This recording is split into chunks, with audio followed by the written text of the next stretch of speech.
I'm just thinking about language now, but when I think about policies, I think of rules and I'm thinking back to what you said about the brave space and the safe space, so I was just thinking out loud. And whereas framework for me feels more flexible. Great. So is there any way to help, say, an organization become aware of this negative spin that I'm thinking of a State Department, for example. Yeah. That's very good at, I mean, I think of compliance as a way to control. You know, that when things are going bad, let's find another thing we demand of everybody is gonna bring some order to it.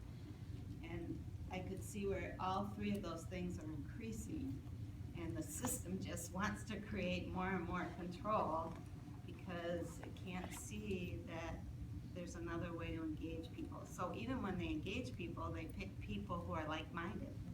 It doesn't really get them out of the control. So, like in Nova Scotia government, you've got consistently increasing staff engagement figures, right? So then what they do is they start building engagement into your performance criteria, right?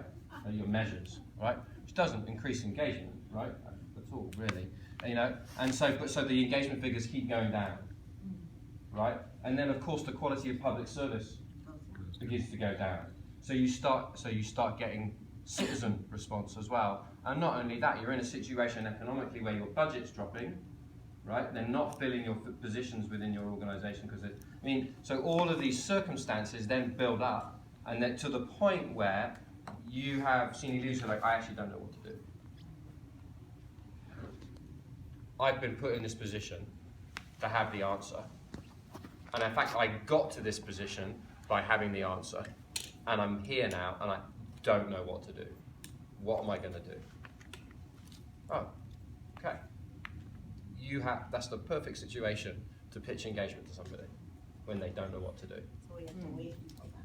When they don't know what to do. Because then you can be like, well, we can create the conditions to get everybody together and figure that out. Right? But it's going to mean that you need to let go of control. You're going to still remain accountable because that's kind of how the system's set up at the moment. You know? But you're going to need to let go of control, and we're going to net in just enough chaos so we can begin to start learning something together. And sometimes I do work with people to figure out where is it that you don't know what to do. Right. Right? You know, it doesn't have, I mean, like, I, as a consultant, I think we're sometimes quite lucky. People come to us when they don't know what to do, right? So it's a little different than, we know you don't know what to do. But sometimes I'll work with senior leaders and we surface, actually, what is it that you don't know? Like, what do you know? Yeah. Right? Like, where are you good? And where are the places where you don't actually know? Okay, so let's look at engagement and participation there, right? But let's don't, if it's not broke, don't fix it. Even if I think it's broken, but let's start where you can identify you don't know what to do. I wanted to offer an example from this book. I won't remember the context, so I don't remember the name of the country or the woman who is the prime minister or whatever of the country, but she relinquished control by giving opportunities for her citizens to tweet about their daily lives. So there was a specific phone that was given to random people who signed up to tweet about just what was happening in their little town from their perspective. And I think I thought about that, Tim, when you were talking about engagement, right? How you have a measure now for engagement as a way of saying, okay, we're holding you accountable for engagement, but that doesn't really address true engagement because there's still somebody controlling that. Mm-hmm. Whereas what resonated for me with this situation was this woman who said, I'm going to give up control about what is being tweeted about our town because it is our community, and relinquish that control so that others could take part in engaging in what is relevant to me and how I see the world and how I'm living in this part of the country. I just found that really interesting. And on this control issue, first you got to realize there is a problem, or at least admit there's a problem. Yeah. Climate I agree. change. Climate change is a classic example. There Yeah. are lots of people who just deny that it's even happening. Mainly because they don't want to give up, and they don't even want to consider the process. That's right. Of Yeah. giving up control. Yeah, I honestly think it's impossible to pitch engagement in a situation where someone doesn't realise there's a problem. Yeah. Yeah. I think you're wasting your time. Yeah. You know? 'Cause And I think you can do work to help people understand Yeah. the situation, which is what you're pointing at. But like, if you don't have that level of awakening, there's no way you're going to be able to create the conditions for successful engagement. Yeah, I mean, you'll have token engagement, right? Yeah. I have to do this because I have to do this. Yeah, I'm checking my box on like Right. I've done my participation with blah blah blah. Absolutely. Just real quick. So I'm just wondering, and maybe this is another conversation, a longer one, but, so we're in a situation where, with UW Extension, where we have a chancellor with tremendous amount of control and clueless really about the organization that she controls. Yeah, And we are dealing with a huge budget cut and the need to fundamentally reorganize, restructure the organization that she doesn't understand, but that she controls. yeah, Those of us, even at the level of the dean down, understand the moment we're in and are looking for, if you will, engagement. But we have power above us that constrains that possibility, as far as I can tell anyway.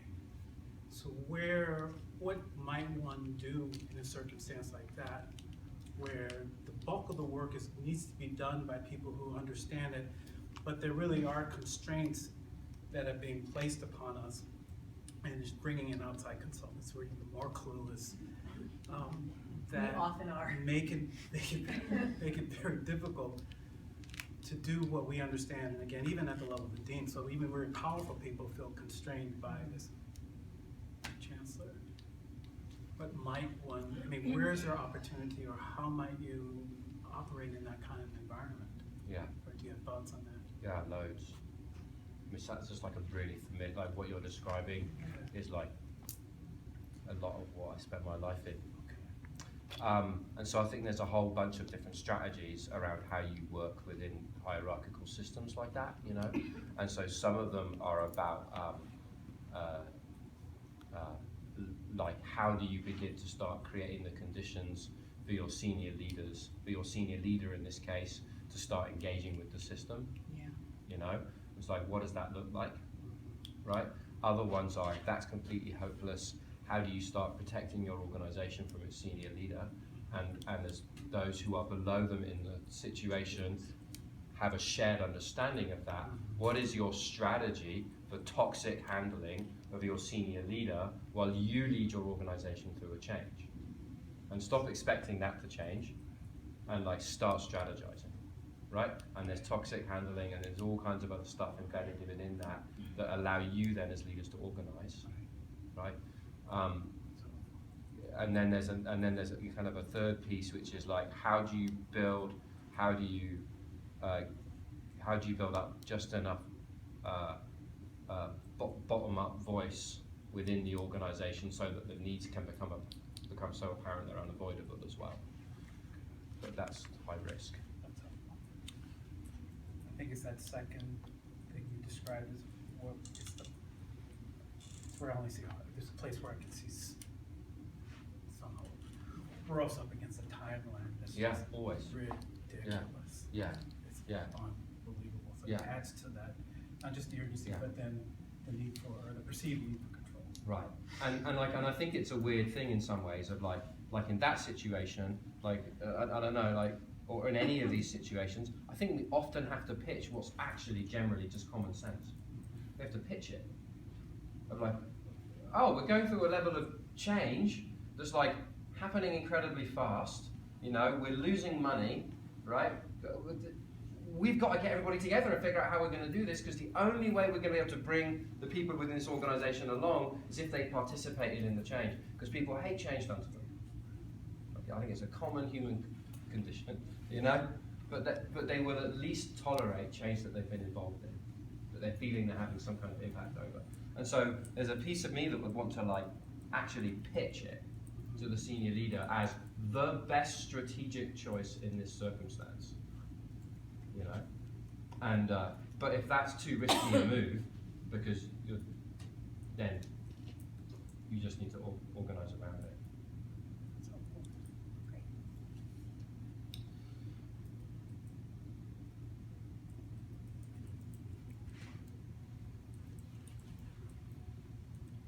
And you need a lot of allies to do that, people to work with, at my school, we call that backdooring. We obviously have to backdoor it, because our senior leadership will say no to everything. But you need a team of people to.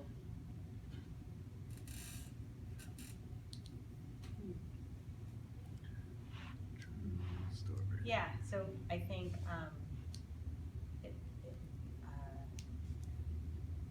just to say out loud, participation doesn't mean not strategic. And sometimes the participation is smaller groups. It doesn't mean not inclusive, but it does mean picking your moments and who to engage and how to engage and all of those pieces, like just really, but often what happens is we think that we have to be the person to solve it, when the answer is actually to engage more people, even if it's just one circle out with this kind of uncertainty. Like, it's just, it's, you know, it's like in all of us, right? When our work is feeling uncertain and it's changing and it's speeding up, often we'll hunker down into control when what we can do is engage broader. And we see our senior leaders doing the same thing, right? I mean, it's actually quite a common response to uncertainty and diversity and speed is to hunker down and get control. And so, and there's something for me around, like, and we can see that tendency in ourselves, then we can perhaps understand our senior leaders and work to engage them in a little different way. Not Pollyanna, but it's my thinking for that. Well, if we talk about this in terms of brain-based learning, we're looking at social and emotional learning competencies. I mean, the brain is physiologically designed to make sense of things, right? So there's already a predilection for a natural, desire or need to make things make sense, right? But I love what you said about, as a leader, how do I hold myself, right? How can I need to hold myself in the space. And it's interesting because we capture that in our principles when we talk about being in discomfort.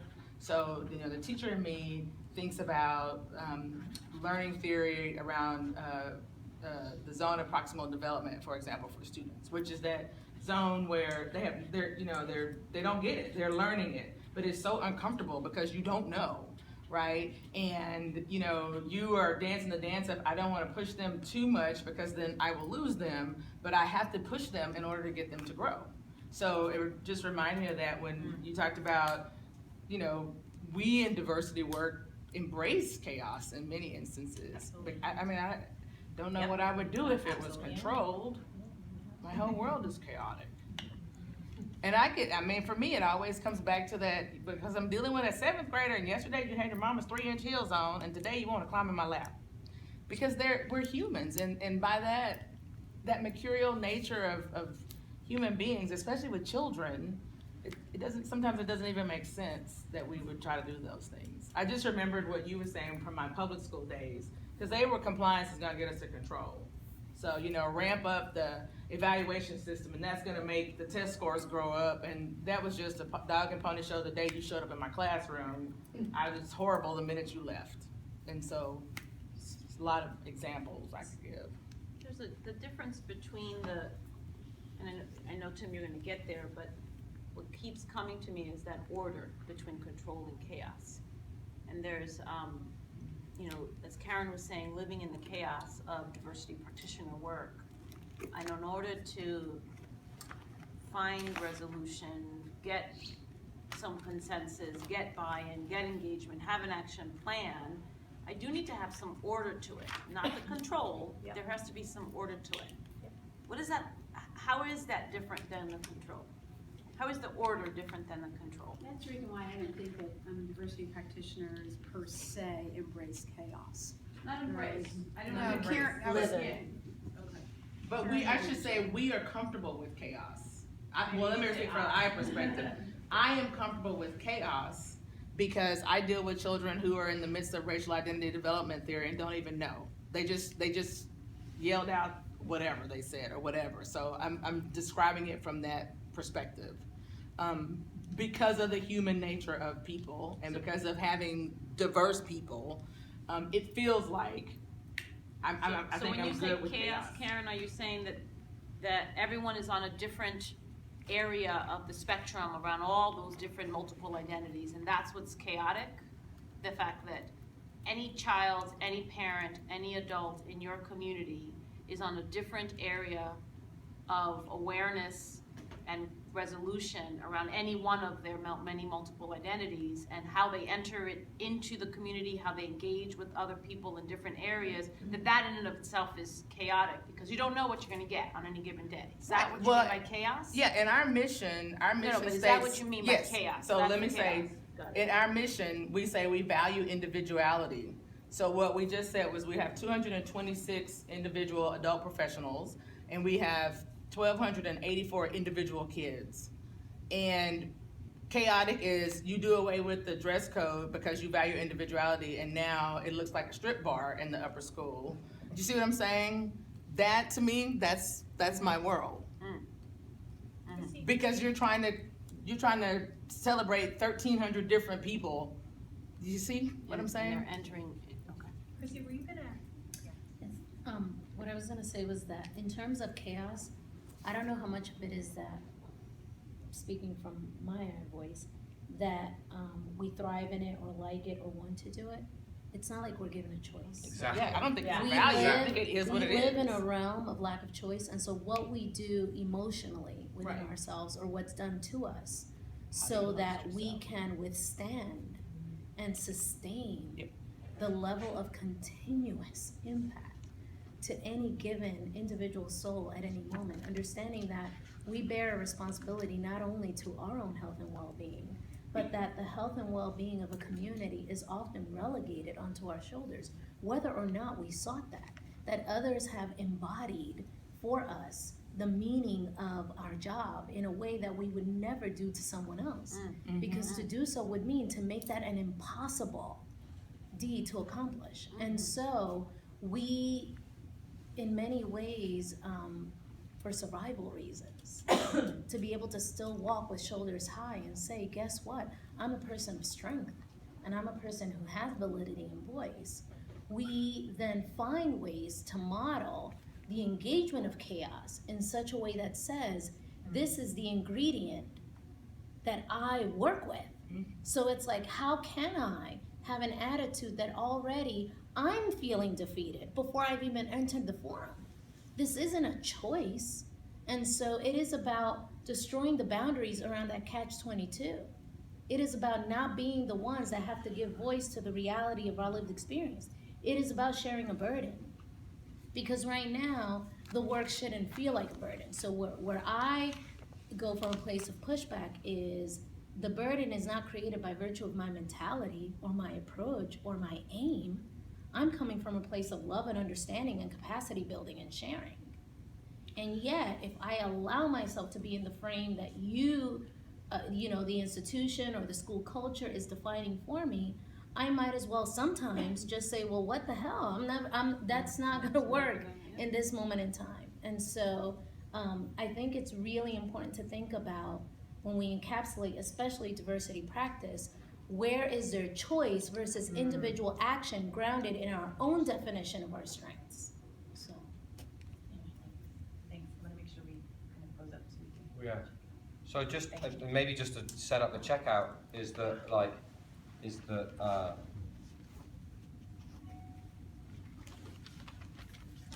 often the structures and systems and organizations I'm working in, the only thing they're actually interested in is the results they're achieving.